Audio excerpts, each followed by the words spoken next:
김영숙, 너 오늘 적금 만기라며? 그거 당장 내놔!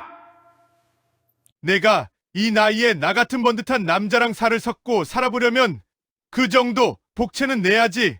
안 그래?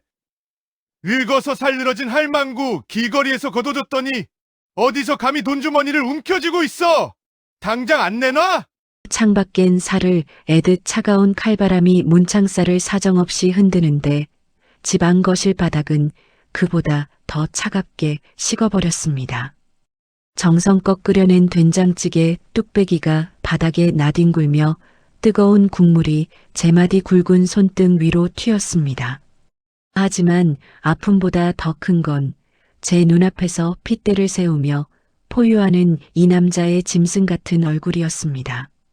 어이, 영숙씨! 내가 지금 좋게 말할 때 내놓으라고! 친구 보증! 그딴 거 사실 없어! 나 오늘 도박빚 5천만 원 안 막으면 저승길이야! 내 아파트 담보로 대출 좀 받겠다는데 그게 그렇게 어려워?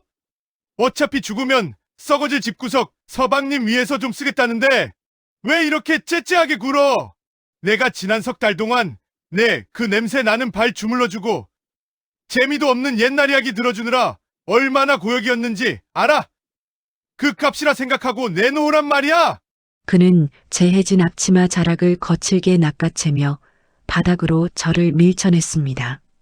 70평생 남편 뒷바라지하고 자식들 키우느라 굳은 살이 박인 제 손이 차가운 장판 바닥을 짚으며 힘없이 떨렸습니다. 10년 전 평생을 함께했던 남편을 먼저 보내던 날 향불 냄새 진동하는 빈소에서 저는 남은 생을 그저 고요한 정막 속에 묻으려 했습니다. 혼자 차려 먹는 1인분의 밥상, 주인을 잃고 덩그러니 놓인 낡은 안경집, 밤마다 뼈마디를 파고드는 지독한 고독.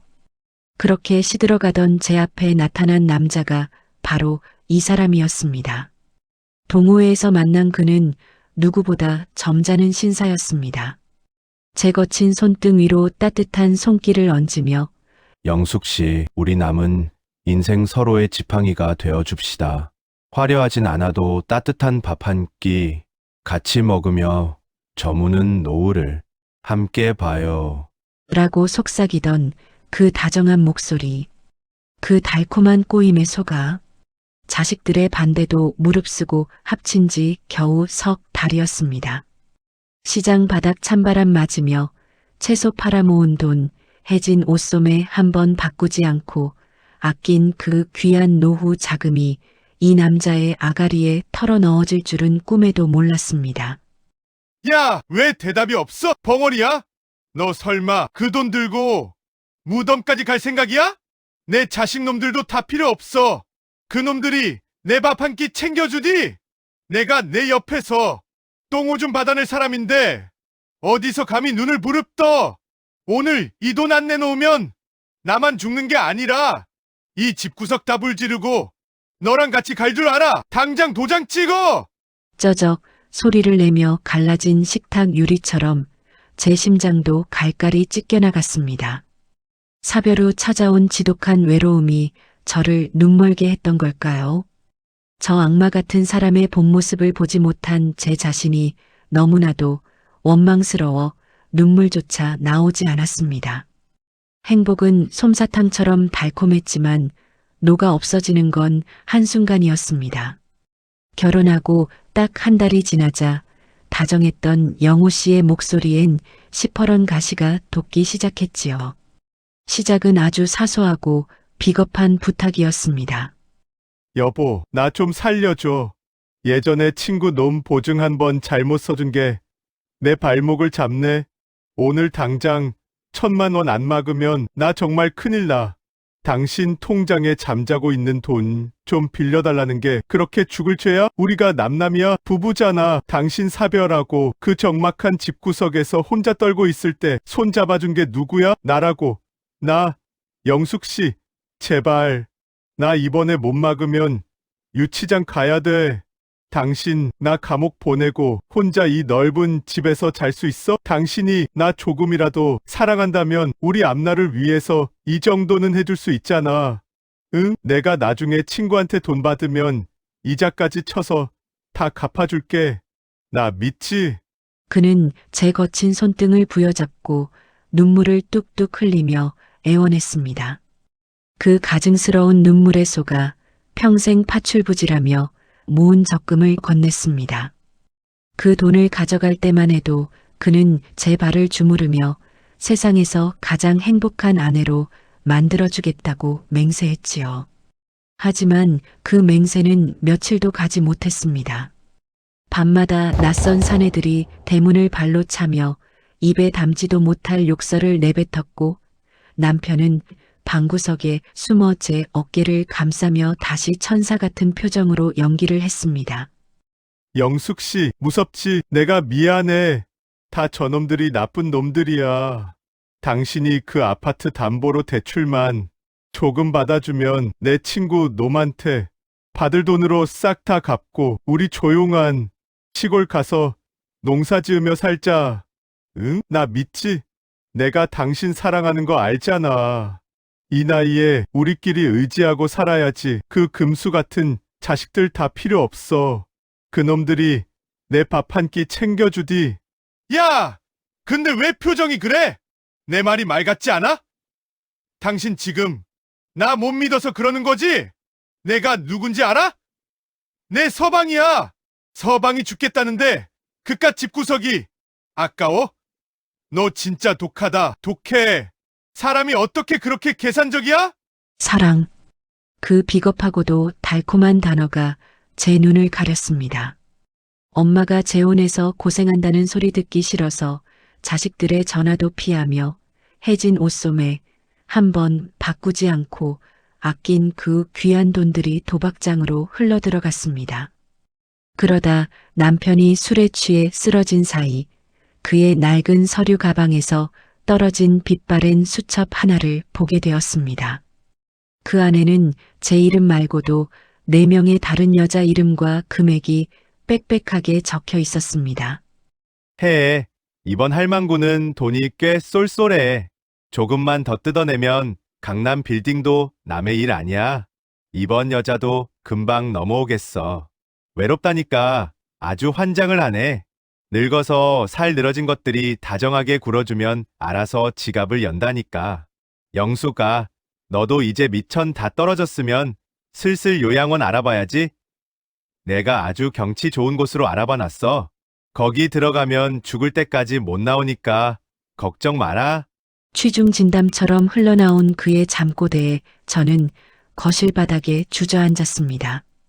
고독이라는 늪에서 저를 건져준 줄 알았던 그 손은 사실 저를 더 깊은 지옥으로 끌고 가려던 악마의 손길이었습니다. 이 할망구가 노망이 났나? 야, 내 그 쭈글쭈글한 몸뚱어리보다 이 집문서가 100배 1000배는 훨씬 값어치 있어.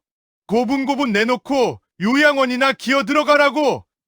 내가 지난 석 달 동안 내 비 맞춰준 값은 받아야 할 거 아냐? 내가 밤마다 내 손 잡고 사별한 남편 생각나서 올 때 내가 속으로 얼마나 비웃었는지 알아? 그 냄새 나는 눈물을 받아준 게 나야. 그 정성이면 이 아파트 하나 정도는 내 이름으로 바꿔주는 게 예의 아니냐고. 야, 김영숙, 인감도장 어디다 숨겼어? 당장 안 내놔? 너 오늘 이거 안 내놓으면 내 딸년 회사 찾아가서 깽판 칠 줄 알아. 엄마가 노인네랑 붙어먹어서 집 다 날렸다고 소문 다 낼 거라고. 내 딸이 그 꼴 보고도 너를 모실 것 같아? 억울해. 억울하면 경찰에 신고해보든가. 이미 돈은 다 내 계좌로 넘어왔고 너는 증거 하나 없잖아. 늙어서 노망 같다고 하면 그만이야. 이 할망구야. 그는 안방 장롱을 거칠게 뒤엎으며 소리를 질렀습니다. 70평생 자식들 뒷바라지하며 아끼고 아껴온 집이 단 석 달 만에 이 남자의 노름판 미천으로 변해가고 있었습니다. 벽에 걸린 제 사별한 남편의 사진이 바닥으로 떨어지며 유리 액자가 산산조각이 났습니다. 저는 파들파들 떨리는 손으로 가슴을 움켜쥐었지만 눈물 한 방울 흘리지 않았습니다. 여보, 아니 이영호 씨, 당신은 정말 가엾은 사람이네. 평생을 그렇게 남의 진심을 도둑질하며 살면 배가 좀 부르던가? 내가 왜 당신 친구 보증 빚까지 군말 없이 갚아줬는지 알아? 당신이 인간이라면 최소한의 양심이 있다면 단 한 번이라도 멈추길 바랐어. 하지만 당신은 멈추지 않았지. 내 외로움을 먹이 삼아 당신 배를 채우는 데만 급급했어. 그 비겁한 욕망 끝에 뭐가 기다리는지도 모르고 말이야. 당신은 내 집을 노렸지만 나는 당신의 그 추악한 바닥을 봤어. 제 차분한 목소리에 그는 오히려 비웃음을 흘리며 제 멱살을 틀어쥐었습니다. 뭐, 가엾어. 야, 웃기지 마. 억울해? 억울하면 경찰에 신고해보든가. 이미 내 아파트 명에 넘기는 위임장, 내 도장으로 싹 다 찍어놨어.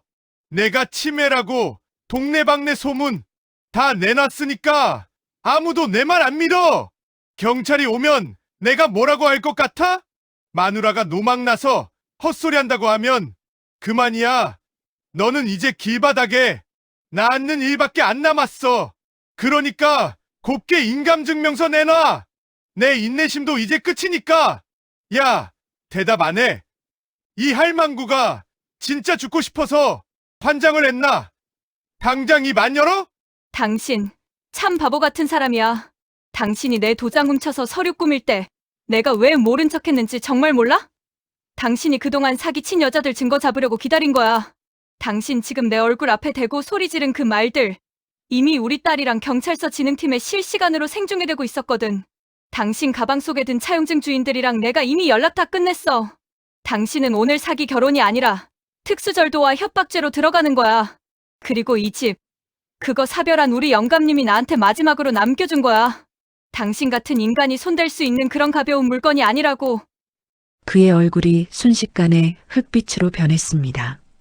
그가 제 휴대폰을 뺏으려 달려드는 순간 현관문이 부서질 듯 열리며 제 딸과 경찰들이 들이닥쳤습니다. 당신이 짓밟은 건 내 돈이 아니라 사람의 진심이었어. 당신 같은 놈은 감옥이 아니라 지옥으로 가야 해. 그리고 명예? 그거 어제부로 우리 딸 명의로 다 신탁 처리해놨어. 당신이 넘볼 수 있는 건 이제 단 한 푼도 없어. 당신이 가져갈 건 이제 이 차가운 수갑뿐이야. 수갑이 채워지는 순간에도 그는 제게 침을 뱉으며 발악했습니다. 저는 경찰에게 끌려나가는 그의 뒷모습을 보며 바닥에 떨어진 사별한 남편의 사진 액자를 주워들었습니다. 조각난 유리 사이로 비친 제 얼굴은 처절하게 일그러져 있었지만 눈빛만은 그 어느 때보다 맑았습니다. 제 인생의 마지막 봄인 줄 알았던 인연이 제로 변해 흩어지던 그 지독하고도 처절한 밤이었습니다. 멀어지는 사이렌 소리가 밤 공기 속으로 완전히 잦아들고 나서야 비로소 집안엔 지독한 정적이 찾아왔습니다. 불과 1시간 전까지만 해도 칼을 휘두르며 포효하던 그 남자의 온기는 온데간데 없고 거실 바닥엔 깨진 뚝배기 조각과 흩어진 사기 서류들만이 흉터처럼 남았습니다. 70평생 남의 비위 맞추고 자식들 눈치 보느라 정작 내 마음 한 자락 눕힐 곳 없었던 살. 외로움이 무서워 악마의 손을 잡았던 대가는 이토록 시리고 혹독했습니다. 경찰서 앞 차가운 철제 벤치에서 만난 3명의 여인들. 그녀들은 저처럼 그 남자의 다정한 연기에 속아 평생의 피땀을 도둑 맞은 피해자들이었습니다. 우리는 한동안 아무 말 없이 서로의 마디 굵은 손등만 바라보았습니다. 누군가의 어머니로, 누군가의 아내로 사느라 해진 옷소매 한 번 바꾸지 못한 채 살아온 그 고단한 손들. 그놈은 우리의 노후 자금을 탐냈지만 우리가 끝내 지켜낸 이 거친 손의 위험까지는 앗아가지 못했습니다. 외로움이라는 빈틈은 가끔 우리를 눈멀게 하지만 진실을 마주할 용기는 우리를 비로소 품격 있게 만듭니다. 이제야 똑똑히 보입니다. 나를 지켜내지 못하는 사랑은 그저 화려하게 포장된 지옥일 뿐이었다는 것을요. 가장 처절한 배신의 끝에서 저는 비로소 홀로 남겨진 나 자신과 뜨겁게 화해했습니다. 고독은 더 이상 공포가 아니라 내가 나로 살 수 있는 가장 고유한 축복이었습니다. 홀로 서기로 결심한 영숙 씨의 이 고단한 발걸음을 응원하신다면 구독과 좋아요로 함께 해주세요. 여러분의 따뜻한 격려가 이 이야기를 완성하는 마지막 조각이 됩니다. 끝까지 시청해주셔서 진심으로 감사합니다. 지금까지 묘한 스토리였습니다.